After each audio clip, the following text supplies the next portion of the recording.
Excuse me, Mr. Spencer? Hi. I'm Frank Hall. Oh, sure. You're going to start teaching tonight, aren't you? Yes, uh-huh. How do you do? Have a seat. Can I get you some coffee? No, I better not. I've kind of got butterflies. I don't blame you. First night, new students. With your experience, I think you'll be fine. Well, I don't know. The math coordinator said that this class was going to start with fractions. Now, that seems like a pretty hard concept to teach adults. Yes, it can be. A lot of people seem to be afraid of fractions. I wonder why that is. I think people have a very narrow view of fractions. Whenever I say fractions, people think of something like this. They think of fractions as pieces of something. Well, but fractions are pieces of things, aren't they? Well, sure, but there's lots of other ways to think about it. Ways that will help people compute with fractions? Uh-huh. Suppose you're in church. Pick up your songbook to sing a hymn. You notice the guy next to you doesn't have his, so you share yours. It doesn't sound much like math, but it can be expressed as 1 over 2. Oh, I see, yes. Now, that's quite different from thinking of 1/2 as a piece of something. You didn't tear the songbook in half. It's just one book shared by 2 people. Right. And you look around and you notice other people seem to be sharing a book with 2 other people. Well, then it's one book for 3 people. That's 1 over 3. Mm-hmm. 2 over 6, 3 over 9, and so forth. Right. You can do this with any fraction. It might be a good idea to have your students develop rational families for other fractions. I've got some worksheets that might help you on this. Here they are. Take a few of these. They might help you out. Okay, I'll try them, thanks. I usually try to tie in rational numbers with the number line concept. Start at 0. We go right 1 space at a time. Spaces are all the same. And the numbers are always the same distance apart. And this line, of course, goes on forever. Yes, numbers don't ever end. They just go on forever, clear to infinity. Right. They never end. We just quit trying to name them. Does knowing that do the students any good? They need to at least have a feel for it. It makes a number system seem more orderly. Or at least helps them to understand that there is a system. Right. Now, this next step is a very important concept, especially when we're talking about fractions. You need to show your students that in between these segments, say between 0 and 1, there are just as many possible numbers as there are possible numbers to the end of the line. Okay. Now, how do I help them see that? Well, a number line has numbers from 0 to infinity, right? Right, but that doesn't help them to see the infinite possibilities between the whole numbers. No, it doesn't. But perhaps this chart will help. Oh. Now, do you tie this into the number line and to sharing the hymn books? Mm-hmm. Start by looking at 1. 1 book to 1 person would be the relationship of 1 over 1. 1 book to 1 person. But then if 2 people share the same book, then the rate of sharing is less than 1 to 1. Mm-hmm. That's where you can show them the families on this chart. If the rate is less than 1, we have to move into common fractions. That's pretty easy to see how 1/2 will be about midway through this first space. But it's harder to see how all the numbers in this family can be stacked up at this one point on this line. Mm-hmm. And it's even harder to understand that those fractions just go on forever. You might remind them of the songbooks, 1 book to 2 people. Mm-hmm. 2 books for 4 people, 3 books for 6 people, and so forth. And all the same family of numbers and all the same rate of sharing. And if it's 1 book for 3 people, we'd move to this section. 1 book for 3 people, 2 books for 6 people, and on to infinity. Yeah, I think this will help a lot. It will help, too, when they're looking for common denominators. Now, how does that work? Show them 1/3 and 1/2. Then find an expression for each that has a common denominator. Well, now, 6 is a common denominator, so here we have 2/6, and here we have 3/6. Okay. 1/2 is the same as 3/6, and 1/3 is the same as 2/6. Mm-hmm. Yeah, that's great. Good. But you know, it seems to me that people have a lot of trouble with numerators and denominators, you know, knowing whether the numerator is on the top or the bottom and what those terms really mean. I explain it like this. The denominator is the same thing as a name. Okay, so we have a half and a 6. This is the same as saying elephant or bicycle. And the numerator is how many of those things we're talking about. I suppose you could have a fraction that said 4 over bike, Yeah.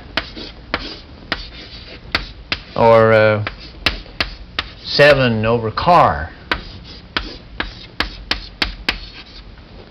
Exactly.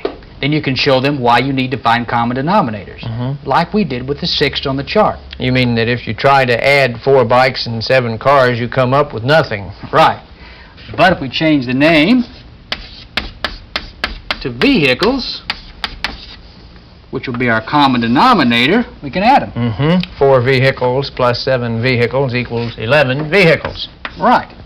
If you want to, you can go back to the chart and show them how you changed 1/2 to 6 and how you changed 1/3 to 6 to add them. And you just add the numerators, not the denominators, just like we did here with the vehicles. It's about time for your class. Why don't I go down there with you and introduce you? Well, good. It would make it a whole lot easier for me if you could be there for a minute or two. My pleasure. Hello, I'm Steve Wise, and for the next 10 programs I will be reviewing each scene with you. Here are a few things you should remember from this scene. 1, there are as many numbers between 1 and 0 as there are numbers from 0 to infinity. 2, these numbers between 1 and 0 are called common fractions. 3, each fraction is a member of a family of which there are as many equivalent members as there are numbers. 4, a fraction has 2 terms, numerator and denominator. Denominator means name. Numerator means the number of items of that name being considered. 5, in adding or subtracting fractions, the common name, denominator, can be found by selecting members of the same name from the families of 2 fractions. Now that you have met Frank and David, let's meet the class.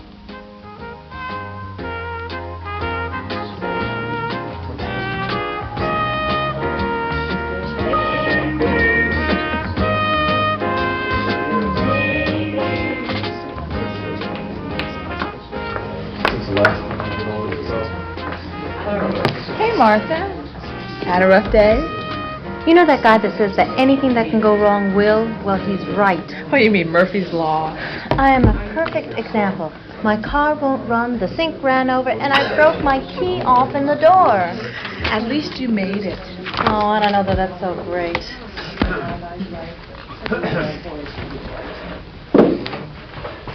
I came here tonight to introduce your new teacher. This is Frank Hall. He taught here some years ago, then he opened his own business. I understand he made quite a lot of money, too. Now, for some strange reason, he's decided he wants to try teaching again. Glad to have you back, Frank.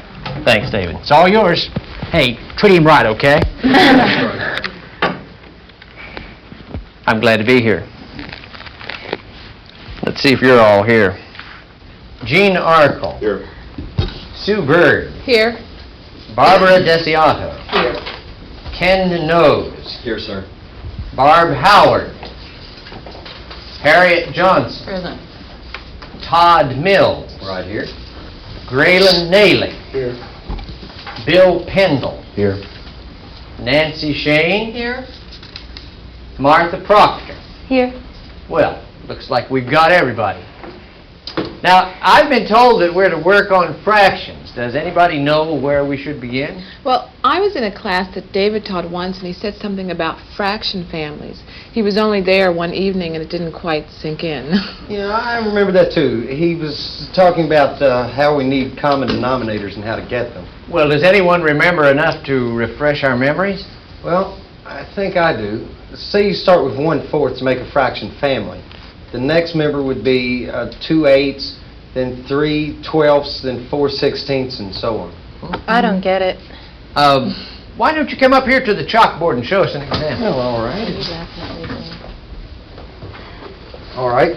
Say we start with the fraction of 3/8. Now, this is the first member of this family. Well, how do you know that? Well, 3/8 is the lowest terms. It can't be made any simpler. Oh. So it goes 6/16 and 9/12. 24ths, and 12 32nds. Yeah, and after that would come 15 over 40, right. and 18 over 48, and you get the idea? Of So- course. Well, I don't. Well, maybe it would help if you thought of them as just a series of simple numbers that are working together. The numerators all follow this pattern: 3, 6, 9, 12, 15, 18, and so forth. Now, Martha, following this pattern, what would be the next number? 21? Right. Now, how did you know that? They're all 3 numbers apart. Right. It's the multiplication table for 3. Oh, yeah, it is. All right. Now then, what about the denominators? It's the multiplication table for 8. Right again. All right. Everyone got that idea? Okay. Now, David gave me some sheets with practice examples on them, and they all work the same way. So I'll give you some time to fill out the fraction families on these sheets, and if you have any trouble, I'll be glad to help you out. There you go.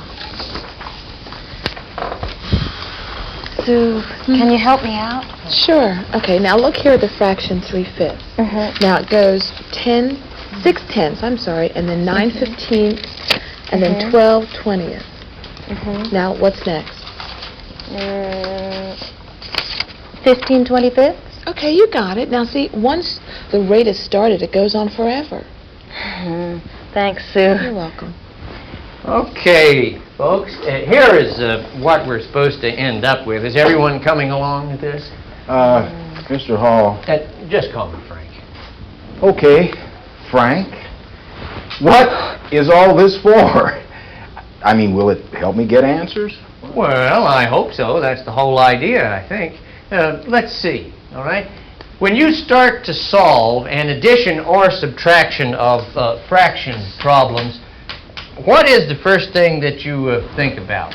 Well, you've got to find the common denominator. Right. Now, what does that mean? Well, you can't add or subtract fractions that don't have the same denominator. No, you can't. Now, do you know why you can't? Well, it's just what I've always been told. Well, you've been told right, but does anyone understand the idea behind that? You mean the denominator's like a name? Is that what you mean? Yes? Tell me some more. Okay, here it is. The denominator is the name. If I add 5 apples and 12 apples, I get 17 apples. Now, I just add the numbers, not the names. Apples plus apples just gives you apples.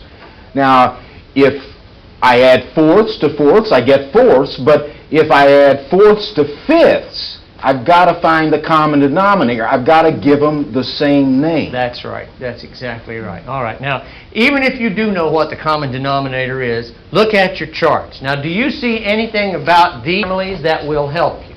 Well, in the family for 1/4, there's one member called 5/20ths. Right. So 1/4 can be called 5/20ths. All right. What about 3/5?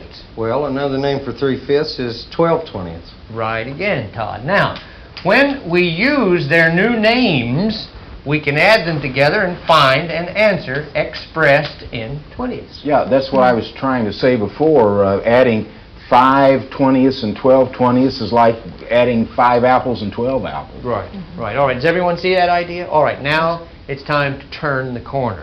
Now we've got to see how we can use this in actual computation.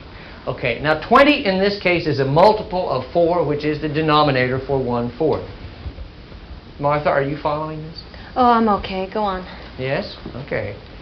20 is a multiple of 5, which is the denominator for 3/5.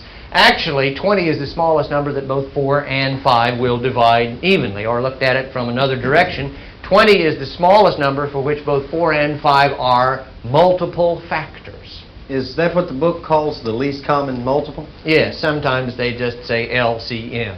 Well, I can usually find the least common multiple just by the numbers involved. Oh, I'm sure you can, but what this whole thing shows is the math behind this idea. You mean it has something to do with where they are in the family? Yes, that's it, absolutely. In the family of 3/5, 12/20ths is the 4th member. So to bring it to that point in the family, I must multiply by 4, right? In the family of 1/4, 5/20ths is the 5th number, so I multiply by 5. Okay? Now, let's see how we use this to solve a problem. Sue, when you start to work on a problem like this, what is the first thing that you say to yourself? Well, I asked myself what number 7 and 4 both go into. Right, or what number is a multiple of both 4 and 7? Martha, what's the answer? 4 and 7, 28. Good. Now, can both of these numbers be expressed as a fraction with 28 as the denominator? Sure. What do your charts say about that? Can you find a member of each family that has 28 as a denominator? Now, in order to change fourths into 28s, I must multiply by 7, right? So I'll just put this number up here so I'll remember it. All right. Now, in order to change sevenths into 28s, I must multiply by 4. I'll just write that number here. All right. Now, it's just a matter of simple arithmetic, which you all can do. But be sure you do the same thing to the numerators that you do to the denominators. Fractions are very jealous, you know. What does he mean by that? Well, he's trying to say that the numerators have to change the same amount as the denominators. I get 33/28. What's wrong, Bill? Did I make a mistake? No, you didn't make a mistake. I just noticed that you can get the common denominator by multiplying the two original denominators. In this problem, it would be 4 times 7. Does that always work? Well, yes, it always gives you a common denominator. It is not always the least common denominator. Well, that has to work.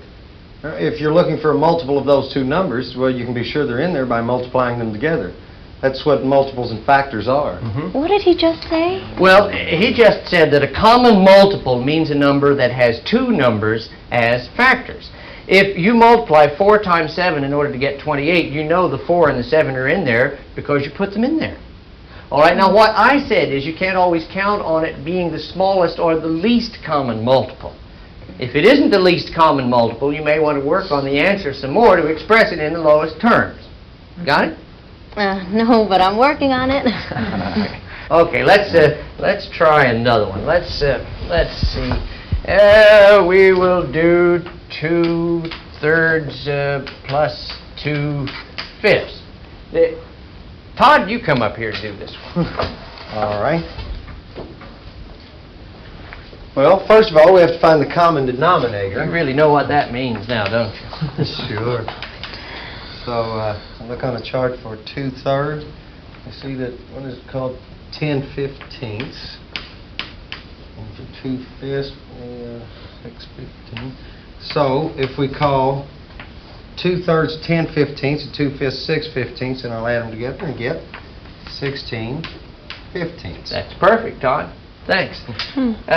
Sue, now come up here and show us the traditional way to work this problem. The traditional way? Well, just work it the way you normally would. Okay, I guess I know the traditional way, but normally I just work it out in my head. Well, write it down if you can so we can see how you solve it. Okay, well, with 3 and 5, I know the common denominator is 15 by multiplying 5 times 3 and then 5 times 2, which gives me 10. And then with 2/5, I know the common denominator is 15 also by multiplying 3 times 5 and then 3 times 2 equals 6, so that gives me 16/15. Super. Well, thanks. But I wouldn't leave the number at 16/15, I'd reduce it. Good. Then what would the answer be? That would be 1 and 1/15. Just when I thought I was getting it, now you have to start reducing. I don't understand that at all. Well, I'm sorry, Martha, but you're going to have to wait till next time to find out.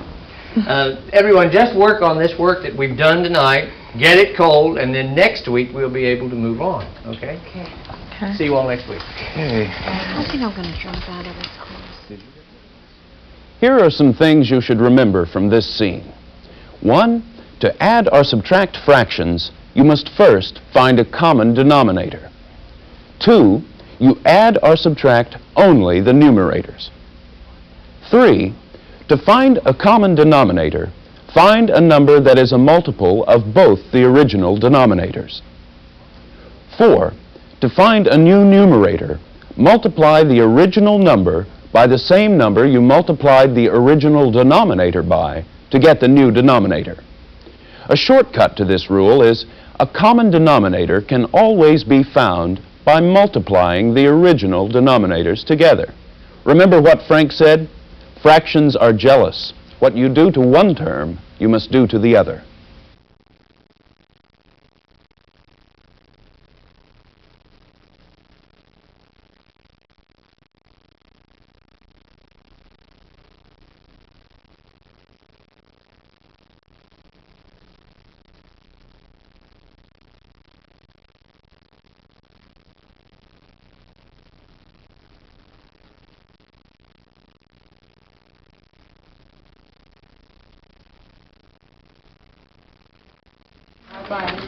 Hey, Todd, you think you could give me a ride down at 4th and Broadway? Well, sure, Bill. Yeah, I go right by there on my way Stop home. in and see a friend.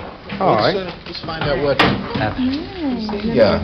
Frank, what are you doing after Gee, tonight I've got to meet a fellow downtown in about half an hour. All right. Take a rain check. Take All right. See you all next See you week. later. Sure. Bye-bye. What are you going to make that out of?